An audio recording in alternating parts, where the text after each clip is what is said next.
Bonjour, aujourd'hui nous allons avoir un tuto rapide sur la superposition des masques.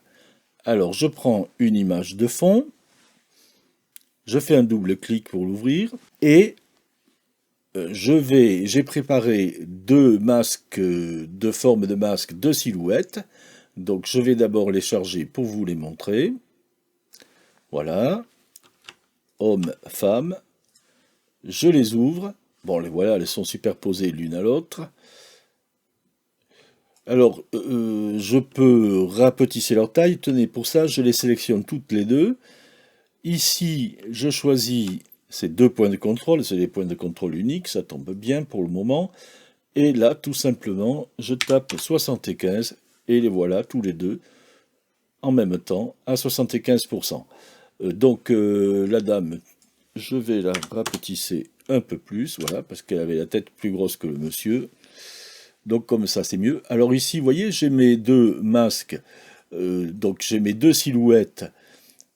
Je peux les mettre dos à dos ou face à face, mais ils ne vont pas pouvoir s'enlacer parce que bon ben c'est deux images qui se superposent, mais l'une bloque l'autre. Donc c'est pas extraordinaire, hein, je ne peux pas les utiliser complètement. Alors ça, on va voir ce qui se passe maintenant quand on en fait des masques. Donc pour ça, je vais créer un masque. Je vais prendre un masque vide, le voilà. Je colle mes deux silhouettes, CTRL X, CTRL V. Bon ben là, on se dit les fonds sont transparents, ça va marcher. Eh bien non, ça marche pas. Parce qu'en fait, le masque du haut, la bordure noire, vient bloquer la bordure noire qui est dessous. Bon, alors premier constat, on se dit ça ne marche pas. Je détruis ceci, je crée un modèle de masque, toujours un modèle vide pour prendre la même situation. Je viens ici sur stencil de masque et je fais ajouter des images. Je vais reprendre mes deux silhouettes, voilà. Et là, elles sont déjà complètement fusionnées. Là, ça marche. Alors, quel est ce mystère? Eh bien, ce mystère, c'est encore une fois le mystère de la couche alpha. Ici, quand j'utilise une structure de masque et que j'ajoute ou que j'enlève quelque chose dans les stencils de masque, enfin, si c'est une création, en tout cas, automatiquement, PTE va convertir en image alpha le masque que je vais mettre là-dedans. Et c'est valable aussi pour un modèle de masque. Ici, on va prendre le modèle cercle.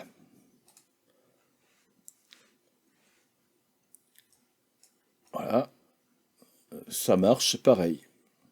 Parce que convertir en image alpha est coché par défaut.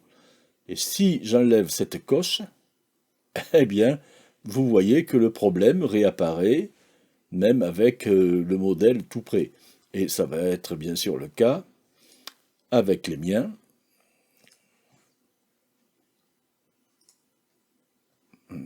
Voilà. Donc je peux d'ailleurs vérifier que ces trois modèles de masque, ça correspond en fait à trois images noir et blanc. CTRL X, CTRL V. Voilà, vous voyez, il n'y a pas de différence entre le masque par défaut de PTE dans le principe et les masques que j'ai pu créer.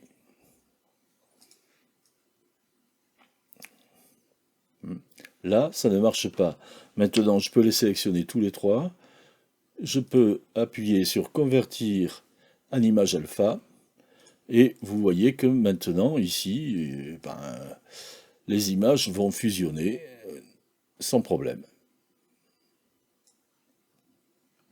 Donc, je vous rappelle ce qu'on a vu dans une des vidéos précédente, c'est qu'en fait les masques fonctionnent sur le principe de l'incrustation vidéo, que l'incrustation vidéo, ça consiste pour chaque trame à créer ce qu'on appelle une couche alpha, noir et blanc, et que ce qui est noir sera tout simplement invisible sur le film, et ça incrustera ce qui est en revanche blanc.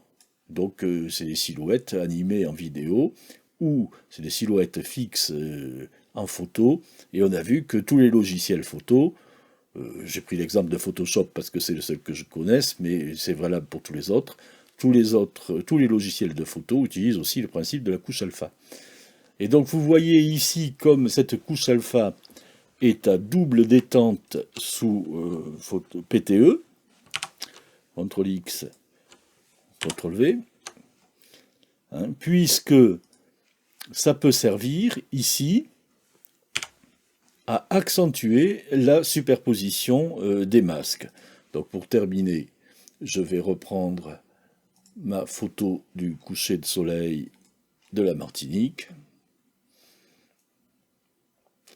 Et voilà.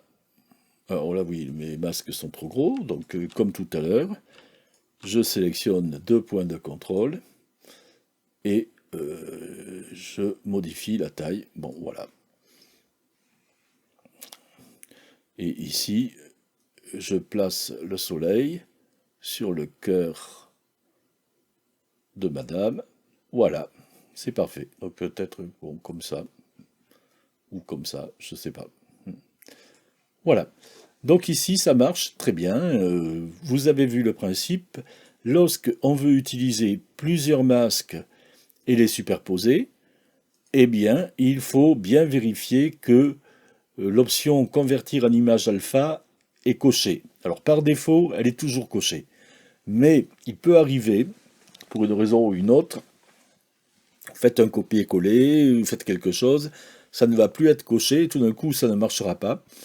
Et vous pouvez rester 1 heure ou 2 heures bloqué à vous demander pourquoi ça ne marche pas, si vous ne connaissez pas l'astuce de la conversion en image alpha.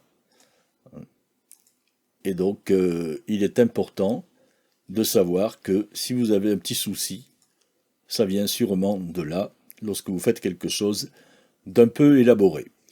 Donc voilà, maintenant, tout ce qu'on peut dire sur la couche alpha et sur PTE, vous le savez et vous pouvez l'utiliser. C'est la fin de cette vidéo et à bientôt pour la vidéo suivante. Au revoir.